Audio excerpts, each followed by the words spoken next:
notes, that's a mobby pass. More chops than karate class. I can hear the blues when the shotty blast. The whole block blowing horns, that's that Jackson jazz. Between the blue notes, that's a mobby pass. More chops than karate class. I can hear the blues when the shotty blast. The whole block blowing horns, that's that Jackson jazz. I told you guys, man, we coming with it, man. We nonstop. Yo, what's going on? This is really This is VI. and this is Factorz TV. What's episode 22, man. 22, 23. 22's in that thing. All right, man. That's what's Cadillac on 22. Ooh, Bars. Just stupid. Matter of fact, shout out to the verses that just passed, man. Oh, man, legendary, man. A-Ball, MJG, and UGK had a verses, and Atlanta embarrassed themselves because they really wasn't up on it. They were yelling for the commercial things, but, you know, I'm sitting back hearing all the cuts I used to grow up to, so that was nostalgia. That was dope, man. Shout out to them guys, man, because that was real legendary big for the culture. stuff. Legendary stuff, man. I'm trying to tell you, people don't realize how much of an impact they had on black people during the 90s and early 2000s, you know. When they were really making a name for themselves, they really just came out of left field, man. A-Ball, Before the MJG, internet, before platforms, Orange it was Mound, underground. UGK, man, Texas, Suave man. House, man, all that stuff. Screw, Fat Pat, man. We come from all that, man. You know what I'm talking about? Seattle's always been a melting pot of music, and the South has always shown us love. We always shown the South love, and that versus was just legendary, man. I know that ain't even on topic, but that was just something for the culture. No. When you start sounding like, man, that made me think of the verses. But now, what's going on with you, man? Another week. Another week, man. Another weekend, man. Hanging out with the little ones, man. Having the ball. We all went to Defy with the kids. Had a good time there, man. Enjoying my nephews and my daughters, man. Just living life. Had an event on Friday, man. An all white, man, over at Mint Lounge. It was actually a good event, man. We do it for the city, man. Did you know? You know now. What about you, though, man? What you had going last weekend? Sure. I was with you. Took the kids out to play, and it was Memorial Weekend, so. We took the kids to play, and then we had our own all white, like bro said, Mint Lounge, and then there's Kun and Jamar, them guys had an all white too. Sunday night at Stage. It was a weekend full of events, full of things to do. You know, CEO Black had a pop up all weekend. Then he finished at Liberty Park in Renton, I believe. It was 2 days up there at Soulmates on Broadway, and then the last day at P's at Paris Joint. Then they finished it at Liberty Park. So it was a weekend. Car show. We had a car show Monday. The car show we did, man. Shout out Pig, man. He's always done the car show up there in Seward. It's been missing the past 2 years. So. Yeah, because of COVID. They had it at Burien last year, and it wasn't the same. So this year was back, you know, at Seward Park, and it was cracking like it was cracking like Seward Park Sundays, man. You guys wouldn't know about it, man. All you guys, you new cats wouldn't. So. You missed out a great thing. Seattle's car culture been there. Seward Park Sundays, if you know, you effing know. And like I said in my FB earlier, this past weekend in Seattle was lit. If you didn't have no fun, you ain't want to go out. I don't give a damn who you are, where you was at. If you was out in Seattle, if you was around the city, man, we had things going every day of the week, man. It was something to do Friday, Saturday, Sunday, and Monday. So if you didn't get no good food, enjoy great people, you know, have a drink, smoke some good bud. That's on you, man. So shout out to the town because we definitely represented it and we got our shine on in a major fashion. No, yeah, definitely did. What do you want to talk about? You want to talk the about first thing I want to talk about, man, is everything's up, man. The price of of the dollar and the worth of inflation. Inflation. Yeah, everything's up. This is the highest inflation since December of 1981. Literally, it's about 12.8% higher. What, the dollar, housing, or just everything? Inflation, housing, everything is up. It's the highest it's been in the economy since December of 1981. And it's something that we don't see or feel or even think about until it's a recession or until it's inflation. And just going through this right now, you got to learn more about your economy. You got to learn about what's adding and what's subtracting. You got to make sure you're in tune with what's going on around you because it affects your everyday life, whether it be putting gas in the car, buying groceries, or you looking to buy a home. These are things that we as black people need to focus on more when it comes to financial literacy and also learning what's going on around us in the economy that we're a part of, that we contribute to, and that we take from. It's really, really a high inflation if you think about it. When I was younger, gas was 98 cents, $6 now. Even the price of milk, things like that, things we don't think about, we're just spending because it's a necessity, and that's how they get us, is things are, necessary, and we're gonna have to pay to get it. And it's just crazy how people don't get, everybody talk about the old days and all that stuff is out. I mean, but it's also us not taking a stand. We have to take a stand as a people, because the government, I put it on Facebook not too long ago, the government showed you what they could do for you during the pandemic, but when, it's normalized back to how it was, they sending no help, no aid to people. But during the pandemic, they found money out of nowhere. Man, pull money out of thin air, billions of dollars too. You know, they help people out. So I think it's us to finally step up and say, hey, we're tired of it. We do have to start treating our money right, though, and doing different things better, with financial literacy. But it's like eventually we have to stand up, like we have to. Seriously. Yeah, because you can see, just like when you said that, it's a joke and we all laugh, but it's a real thing. Like the world stopped or the U.S. stopped, and all of a sudden they got money for this. They got money for Ukraine. We keep seeing these things happen, and all of a sudden they got money for this, but not money for reparations, or money for homeless, or money for low-income housing programs, or money for single parents, whether it be female or male. Like, there's no money for things that contribute to the citizens of America, but you have all these programs getting money when something happens. Ukraine getting billions of dollars. I don't understand it. We've been hurt in the backyard for a long time, even with the pandemic. The SBAs, all those things is just kind of like them saying, hey, here go the money, but it's only for a certain few, and it's going to help you a little bit. When it's just like a temporary relief for something that's been hounding us and for forever. Like, it's been 3 stimuluses in 3 years. 3, 4, 5, who knows? Yeah. But, that helped at the time, but, we need long time. Just like I say, it's a Band-Aid on a forever bleeding cut. We need long-term solutions, real solid solutions, not just, hey, let's take care of it now. And then, I don't even know how much they divided between the country, but I'm pretty sure they pulling $40 billion out to send to Ukraine. They can do that, for us too. You know what I'm saying? So what's going on next? I wanted to talk about briefly, because it's kind of a tough subject. We all know about the children who died at the elementary school shooting, the teachers as well. I had just heard and read that the police stood outside, I believe the shooter was in the school for 70 minutes or something like that. And it just blew my mind. You take an oath, and to protect and serve. And this is a job where you have to put your life on the line. And it's not like it's some grown children, grown people. Those were kids in there.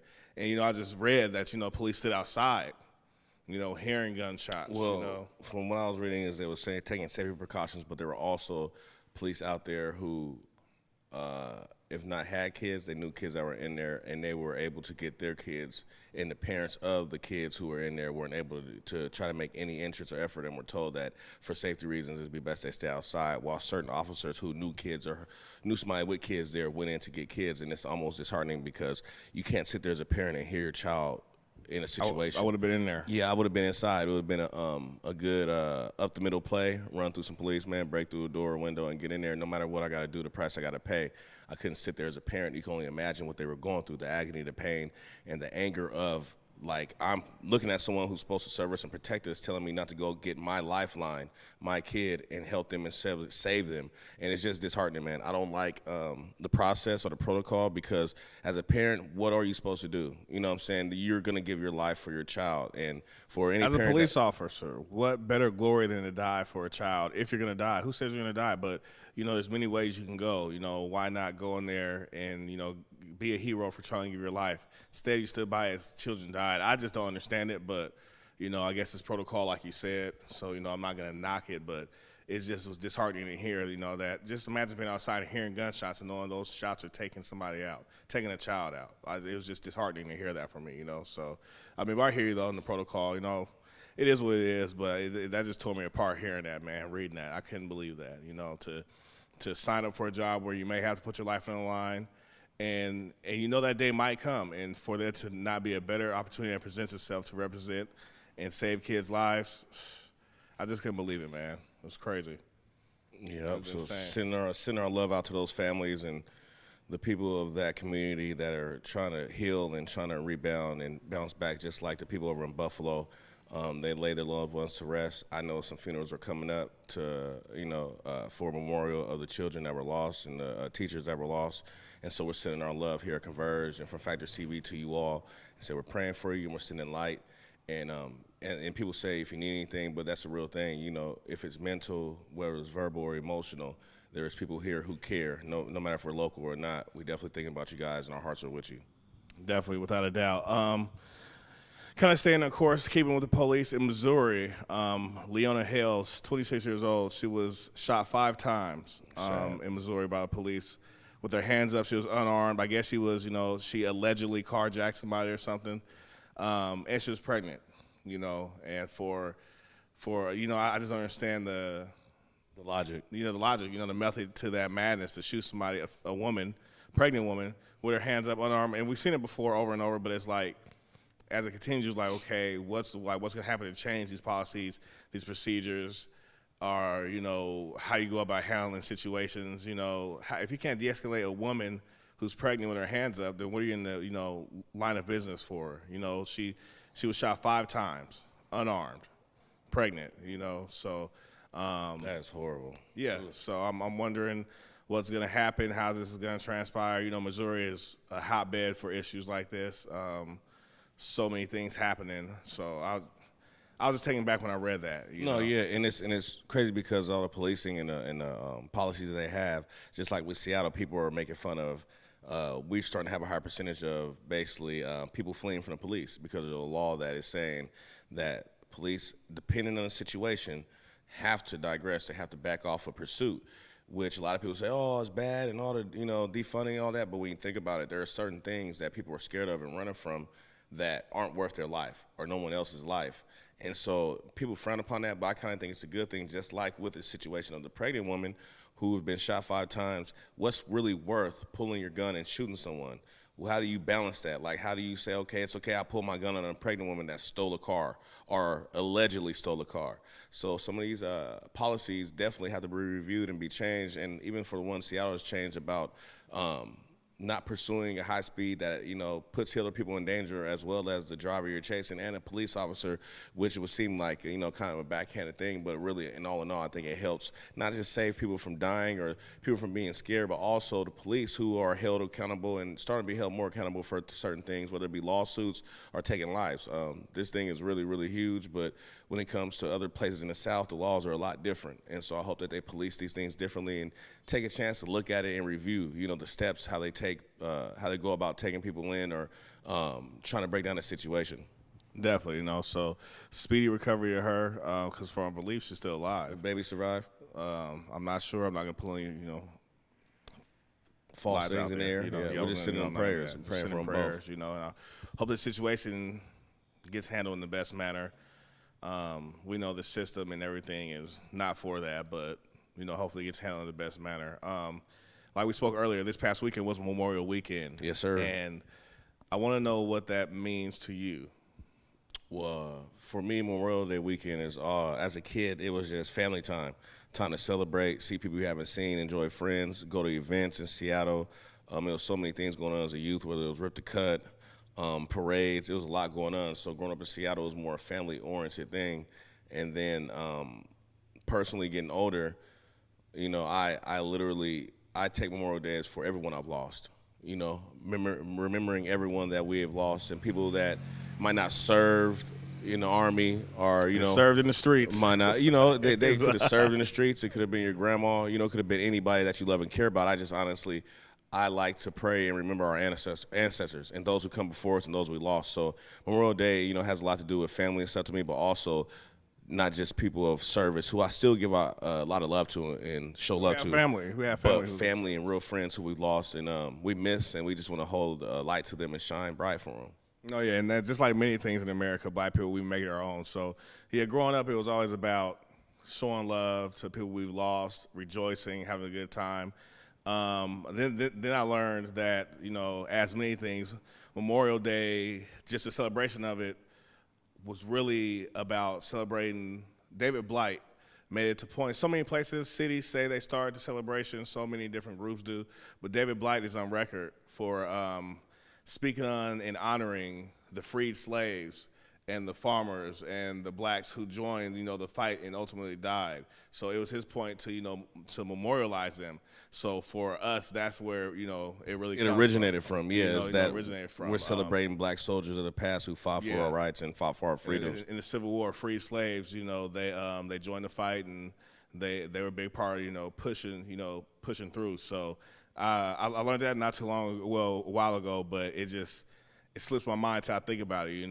It's not only about the people we love and service and all that, but it's about the past and making sure those people's names don't die. There were soldiers, the black soldiers who died. A lot of them got unmarked graves. Yeah, and they're finding a lot of unmarked graves, and bulk graves, like plenty, like 10 bodies, 12 bodies in one plot, and no markings, no headstones and no toe tags. There's nothing no dog tags, nothing that's gonna give them any type of clarity or closing on finding a family or proper burial. But we definitely want to shine light on these people who have fought for us so many years ago and literally gave their lives for us to live now and still fight for our rights in this country that we are in.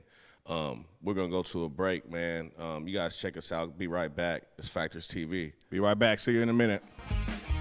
I did it for the city, I did it for the love, I did it for the people, I did it for us. Back on this rap ish, I ain't even broke a sweat, homie, this practice. Pondering my next move, staring at my track list, hope I ain't miss my window. Praying like a Baptist, Seattle's own. Tired of this Game of Thrones. They made a list of the best rappers, and guess who wasn't on? While the disrespect continues, I'm steady packing these venues.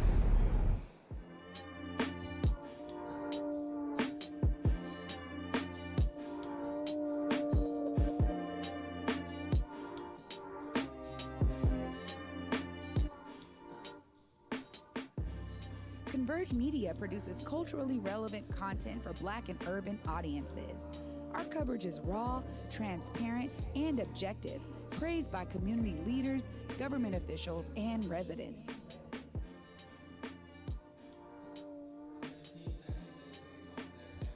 Support Converge Media today via Venmo, Cash App, or PayPal at Converge Media.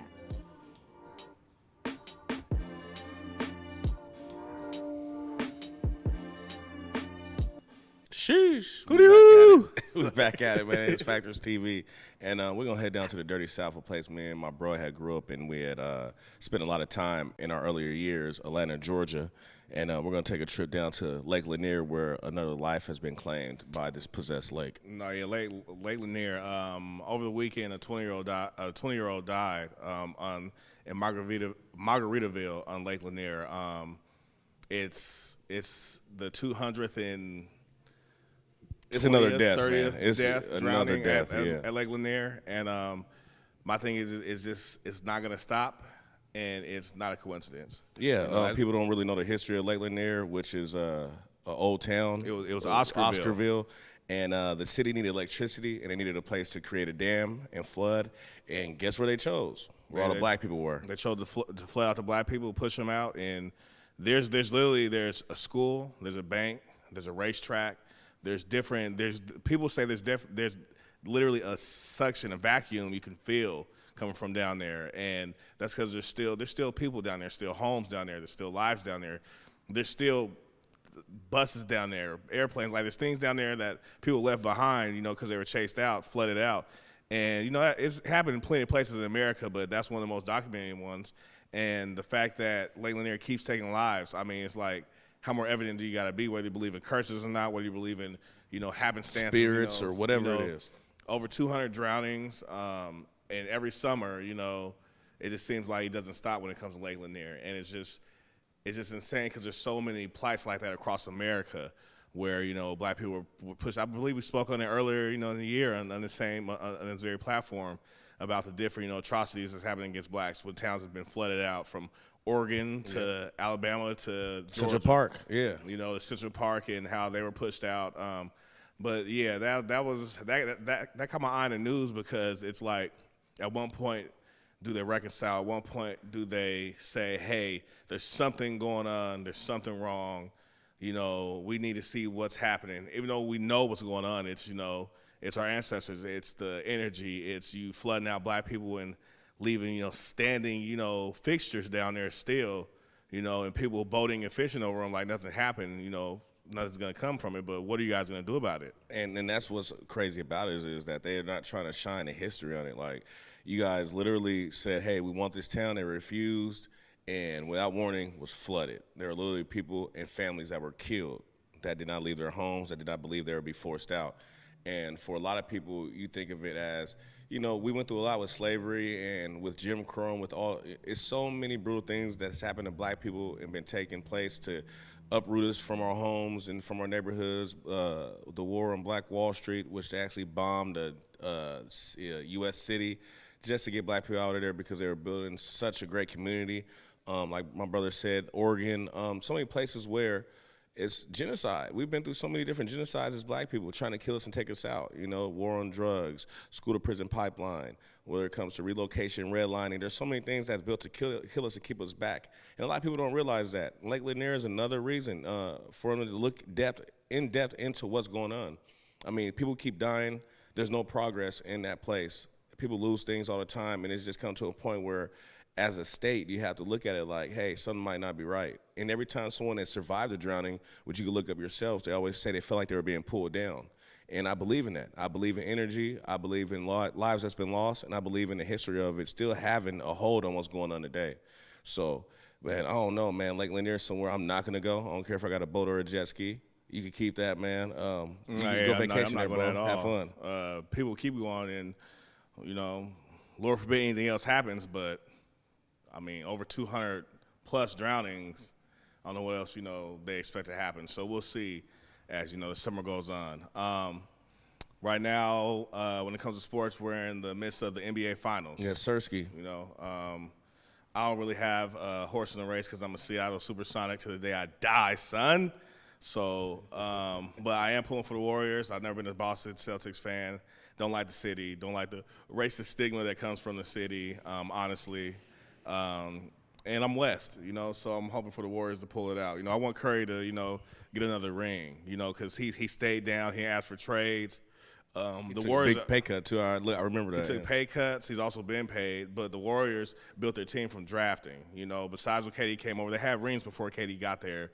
Tell people that all the time. You know, but the fact that they drafted everybody, you know, Draymond, him, Clay, Jordan Poole. Now, you know, it's like I want them to win because they did it the right way. You know, in my eyes, you know, they ain't gonna get no help. I'm really, I'm the type of guy that I want my people to win, and I mean my people, I mean black people.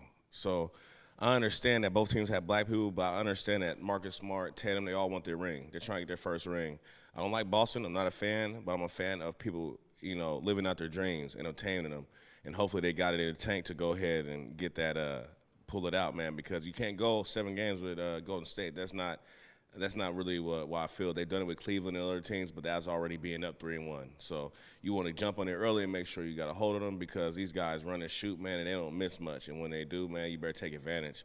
So, I mean, I'm not going for Boston, but I do want the young guys and the guys who are without rings to go get that ring, man. You know, who don't want to see somebody celebrating, man, feel like they achieved something they probably worked their entire life for. So, not really, like you said, don't got a horse in the race, but I definitely want to see Tatum and Smart and, you know, a couple guys over there who stayed through stuff. Like, those are players who didn't go anywhere. They didn't ask for nothing, just like you said. They built their team. And, man, there's a time Boston past couple years wasn't even making it. And, you know, they have a black coach. You know, I'm always voting for black. So I'm not knocking it, but I am going for the Warriors to win. But either team, really wouldn't affect me. You know, it's like the past Super Bowls. You know, we're not in it. I don't care what happens. You know, it is what it is. But somebody I was hoping to win, and he did win. Young Johnny Depp in the building. Shout out to Johnny Depp, man. Shout out Johnny Depp, man. No, yeah, he just won his defamation case, and I don't feel like it was enough money he won.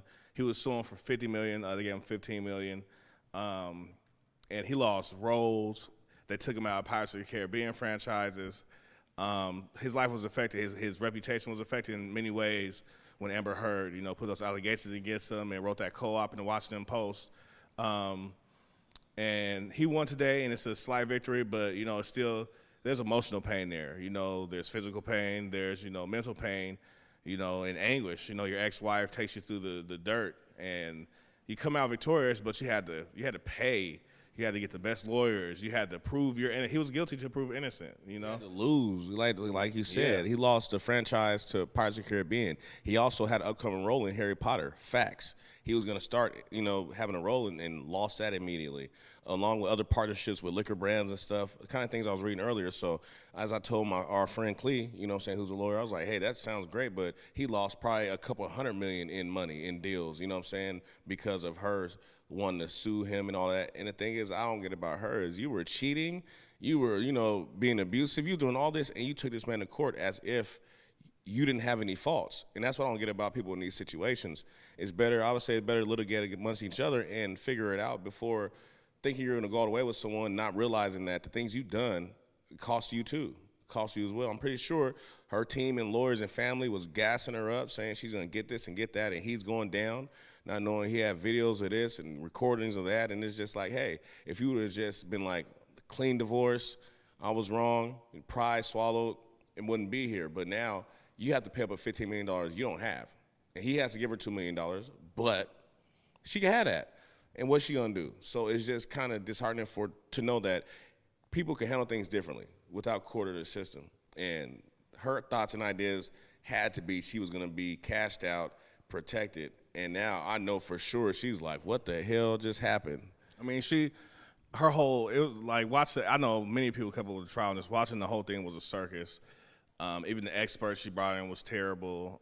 Her lawyers, Johnny Depp, his whole team, and especially Miss Camille, she was on point, and they put the facts out there. They had evidence. He had a really good approach and presentation. So no wonder he won. But it was just crazy just watching that unfold, because that's not only them. That happens in households around America. Everywhere. In so many ways. We speak on, many offenses towards women, but, there's men who suffer too, who go through things, who deal with, narcissism and gaslighting and so many, things that aren't spoken on, because men are supposed to be tough and resilient and, not care. Affected by things people are doing to us, mentally, emotionally, or anything. No, and you definitely are. So that's a W for everybody, That's a W for everybody. Not just Johnny Depp, for everybody. But come to the barbecue, Depp, man. You invite to the barbecue, bro. We understand, man. He's been there, man. He's my guy. And loyal. Idiot, man. No, they Jesus ain't. Christ. Oh. Don't be Amber Heard in these streets. Any shout-outs you got? Do not be like Big Amber. Anyways, man, I want to shout out my godson, Dre. He has a clothing line, kind of Dauphine designer. His clothing line is basically representing himself and where he comes from. Everybody's addicted to things, nice things, but, it's about how we go about it to get them is what matters most. So his mission statement, everything he's selling with the clothing line, it actually makes sense for someone who's 18 or 19. And I love his vision, man. So shout out to you, Jure, man. I hope you have a lot of success with this clothing brand. Designer Dauphine, man, is definitely something that you should check out, man. That's dope, man. I want to shout out all the creators in the city. No one, specifically. All the creators, whether you're a content creator, whether you create events. A lot of times it's overlooked. I put on Facebook not so long ago, who calls the promoter? Promoter books the DJs, pays the DJs, pays for the flyer, hits the flyer guy, brings people into venues. There's people who never got into venues, promoter brings them in. Ultimately, the promoter pays, puts people in position to get paid, puts money in your calendar, is ultimately the boss. And it's not really reciprocated, and it's beyond promoters, but just from, us being event planners and promoters, there's people DJs who got in places who don't call, say, hey, I'm in the spot now, what's going on?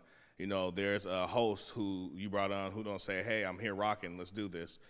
So I want to give a shout out to all the content creators, all the, event creators who make spaces for people to come celebrate safely, enjoy, whether it's, a mixer, candle making, Kalina got the candle Kalina making Bruce, spot. she got the candle making spot. Clubs, Beza's been having the business mixers and the social meetings and stuff. Like everybody who creates for people to grow their business or network, because it's overlooked. It's just, I had a good time, this and that, but you don't see the gift, and that the way that person connected you. You know what I'm saying? It's always overlooked. So shout out to everybody who creates space and time and energy and opportunities for everybody else around you. Even though I notices it, I do, because I've done it plenty of times. So thankless efforts, man. Thankless efforts, man. Well, it's been episode 22 of Factorz TV. I'm VI, and we out. See you next week. I did it for the city, I did it for the love, I did it for the people, I did it for